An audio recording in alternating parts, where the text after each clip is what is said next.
नालागढ़ में भारतीय जनता युवा मोर्चा का सम्मेलन आयोजित हुआ, जिसमें हिमाचल के पूर्व मुख्यमंत्री प्रेम कुमार धूमल ने शिरकत की। इस अवसर पर उनके साथ शिमला संसदीय सीट के भाजपा प्रत्याशी सुरेश कश्यप, सांसद वीरेंद्र कश्यप, सोलन जिला भाजपा के अध्यक्ष के.एल. ठाकुर सहित भाजपा के नेता व कार्यकर्ताओं ने भाग लिया। सम्मेलन को संबोधित करते हुए पूर्व मुख्यमंत्री प्रेम कुमार धूमल ने भाजपा के प्रत्याशी के पक्ष में प्रचार किया और उनके लिए वोट मांगे। इस अवसर पर कांग्रेस के 50 के करीब कार्यकर्ताओं ने प्रेम कुमार धूमल की मौजूदगी में भारतीय जनता पार्टी की सदस्यता ग्रहण की। इस अवसर पर उन्होंने हिमाचल की लोकसभा की चार सीटों पर जीत का दावा भी किया।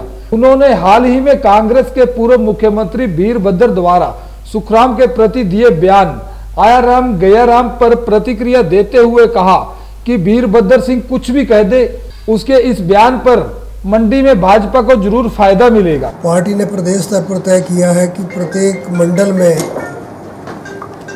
जो हमारे प्रमुख मोर्चे हैं उनके सम्मेलन करने का, युवा मोर्चा, महिला मोर्चा, किसान मोर्चा, अनुसूचित जाति मोर्चा, अल्पसंख्यक मोर्चा,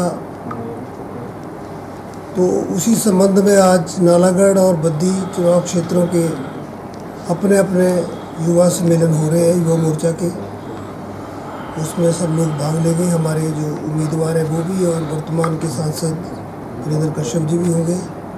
सुरेश कश्यप जो होने वाले सांसद हैं वो भी इस कार्यक्रम में होंगे। हम सब मिलकर युवाओं का आह्वान करेंगे कि सारे देश में जो लहर चली है मोदी को फिर से प्रधानमंत्री बनाने की, अब की बार फिर से मोदी सरकार उसको साकार करने के लिए डट जाए, घर घर जाए, प्रत्येक मतदाता से संपर्क करें और भारी बहुमत के साथ सुरेश कश्यप जी को जिताकर चारों की चारों सीटें हिमाचल की बीजेपी जीते और मोदी फिर प्रधानमंत्री बने। सर, एक पूर्व मुख्यमंत्री वीरभद्र सिंह का बयान आया था मंडी सीट को लेकर, भी सुखराम जी आया राम गया राम है, उसमें आप उसमें बारे में आपकी क्या प्रतिक्रिया, क्या उसका असर पड़ेगा वहाँ? वीरभद्र जी कब क्या बोल दें किसी को पता नहीं होता, इसलिए उनकी बात पे टिप्पणी करना नहीं चाहता। लेकिन जो टिप्पणियाँ कर रहे हैं हमारे उम्मीदवार को वहाँ पर लाभ होगा निश्चित तौर पे, हम इसका स्वागत करते हैं। अगर वैसी टिप्पणियाँ करते रहेंगे। हमीरपुर सीट पर कांग्रेस पार्टी द्वारा रामलाल ठाकुर को कांग्रेस पार्टी का प्रत्याशी बनाने पर अपनी प्रतिक्रिया दी और कहा कि रामलाल ठाकुर को कोई चुनौती नहीं मानते। भारी बहुमत के साथ जीतेंगे। सर, हमीरपुर सीट से अनुराग ठाकुर के मुकाबले इन्होंने रामलाल ठाकुर को उतारा है, इसके बारे में आप क्या कितना चुनौती मानते हैं? चुनाव होता है, हर चुनाव चुनौती होता है, इसलिए कोई भी उम्मीदवार होता कांग्रेस पार्टी का उम्मीदवार होगा और पूरी गंभीरता के साथ चुनाव लड़ेंगे और जीतेंगे। अपने हिमाचल में कितनी सीटें जीत दर्ज करने का दावा करती है? चारों की चारों जीतेंगे। जब 2014 में चुनाव हुआ तो हमारी ना केंद्र में सरकार थी न प्रदेश में सरकार थी, तभी हमने चारों जीती थी। शिमला सीट पे कैसा रहेगा? चारों में मेरे ख्याल शिमला शामिल है। मुकाबला कैसा? दोनों आर्मी के कैंडिडेट है, दोनों आर्मी से रिटायर कैंडिडेट है। इस बार एयर स्ट्राइक हुए तो एयर वाले का पलड़ा भारी रहेगा निश्चित तौर पे। हमारा उम्मीद भारतीय जनता पार्टी के प्रत्याशी सुरेश कश्यप ने लोगों से नरेंद्र मोदी के नाम और विकास के मुद्दे को लेकर लोगों के बीच जाएंगे। कांग्रेस प्रत्याशी धनीराम शांडिल के प्रति प्रतिक्रिया करते हुए कहा कि वह उनके पिता तुल्य समान है और वह मेरी तरह फौज से सेवानिवृत्त है, लेकिन वह सर्जिकल स्ट्राइक का सबूत मांगते हैं। इससे अंदाजा लगाया जा सकता है कि वह सेना का कितना सम्मान करते हैं। निश्चित रूप से पार्टी ने जो तय किया उसके हिसाब से बाहर से भी हमारे बहुत सारे वरिष्ठ नेता, उसमें केंद्रीय नेतृत्व से भी नेता आएंगे और दूसरे राज्यों से भी बहुत सारे लोग जो जहाँ पर चुनाव हो जाएंगे, बहुत सारे नेता हमारे जो पार्टी के विभिन्न जो हमारे संसदीय क्षेत्र हैं हर जगह जो है अपना प्रचार के लिए आएंगे और शिमला संसदीय क्षेत्र में निश्चित रूप से जो आपको प्रतिनिधि टिकट मिला है उसके बारे में आप क्या कहेंगे कि क्या प्रणाली है? वो पहले 2 बार MP रह भी चुकी हैं, उसके बारे में आप थोड़ा सा। मैं बहुत ज़्यादा नहीं कहना चाहता उनके बारे में, क्योंकि बहुत वरिष्ठ हैं। मेरे तो पिता तुल्य हैं, पिता से भी 10 साल ज़्यादा उम्र के हैं और 2 बार वो सांसद रहे, लेकिन दोनों बार सांसद बने तो एक बार उस समय आदरणीय धूमल जी हमारे मुख्यमंत्री थे, उनके कार्यकाल में और भारतीय जनता पार्टी के सपोर्ट से बने थे और उसके बाद उन्होंने पाला बदल दिया, कांग्रेस पार्टी में चले गए। तो वीरभद्र जी उस समय मुख्यमंत्री थे, तो तभी जो है दोनों बार सांसद बने और 10 वर्ष का कार्यकाल सांसद के रूप में और 5 साल मंत्री थे। लेकिन 5 वर्ष के कार्यकाल के दौरान हमने कहीं देखा नहीं कि उन्होंने कोई ऐसा बड़ा काम किया। इस अवसर पर शिमला के सांसद वीरेंद्र कश्यप ने भी सुरेश कश्यप के लिए वोट। देखिए, भारतीय जनता पार्टी में जिम्मेवारियां समय समय पर बदलती रहती हैं। पहले 10 वर्ष तक पार्टी ने मुझे सांसद के रूप में जिम्मेवारी दी थी, उसको हमने बखूबी निभाने का प्रयास किया है और अब वो जिम्मेवारी से मुक्त किया है। अब दूसरे हमारे जो पार्टी के वरिष्ठ हैं और 2 बार जो विधायक हैं हमारे पछाद निर्वाचन क्षेत्र से, उनको अब पार्टी ने जो है वो कैंडिडेट बनाया है और हम दिन रात मेहनत कर रहे हैं। और आज भी हम नालागढ़ में हैं, दून में कार्यक्रम होंगे युवा मोर्चा के।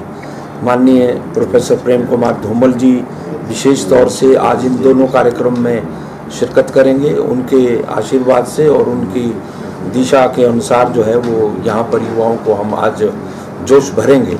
इस तरह के कार्यक्रम हम आजकल चला रहे हैं। सर, इस बार टिकट की दौड़ में थोड़ा आप पीछे रह गए, क्या कारण रहा होगा कुछ? नहीं, टिकट की दौड़ में हम थे भी, हम टिकट की दौड़ में नहीं थे।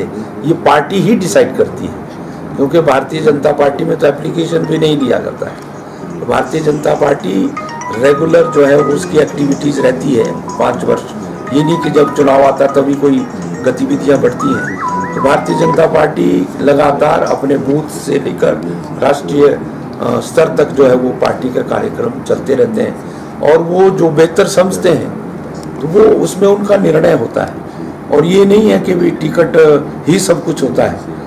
और मैं तो कई बार भी ऐसा हुआ है कि अभी जो कांग्रेस के उम्मीदवार हैं सुरेश कश्यप जी के सामने, जब धूमल जी माननीय मुख्यमंत्री थे और सुखराम जी के 5 विधायक थे, तो उस वक्त भी उन्होंने जो है वो काफ़ी जोर जबरदस्ती कर ली थी कि भाई नहीं, हमको शिमला की सीट लड़नी है, जबकि 5 सांसद विधायक जो हैं वो मंडी के थे सुखराम जी के।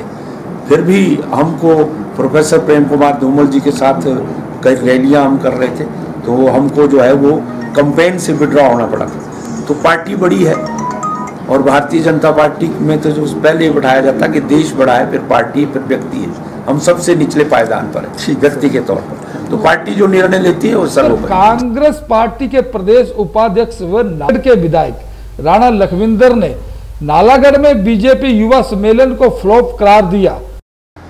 जहाँ तक मुझे जानकारी है, आज हमारे नालागढ़ निर्वाचन क्षेत्र में भारतीय जनता युवा मोर्चा ने यहाँ पर एक रैली का आयोजन किया था, लेकिन देखने में आया जो युवा साथी थे वो भारतीय जनता पार्टी से बिल्कुल निराश हो चुके हैं, क्योंकि भारतीय जनता पार्टी के जो केंद्रीय नेतृत्व हैं नरेंद्र मोदी जो प्रधानमंत्री हमारे हैं, उन्होंने वायदा किया था कि 2 करोड़ जो है युवाओं को नौकरी देंगे, लेकिन 2 करोड़ लोगों को जो है युवाओं को रोज़गार नहीं मिला।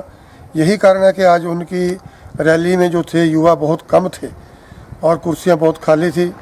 रैली बिल्कुल जो है फ्लॉप साबित हुई है। आपको बताना चाहता हूं कि हमारे हिमाचल प्रदेश में जब से हमारे कांग्रेस प्रत्याशी डिक्लेयर हुए हैं, तो तब से जो है भारतीय जनता पार्टी बुखलाई हुई है, क्योंकि 4 सीटें जो है भारतीय जनता पार्टी को हराकर कांग्रेस जो है जीतने वाली है। नालागढ़ से एन स्टार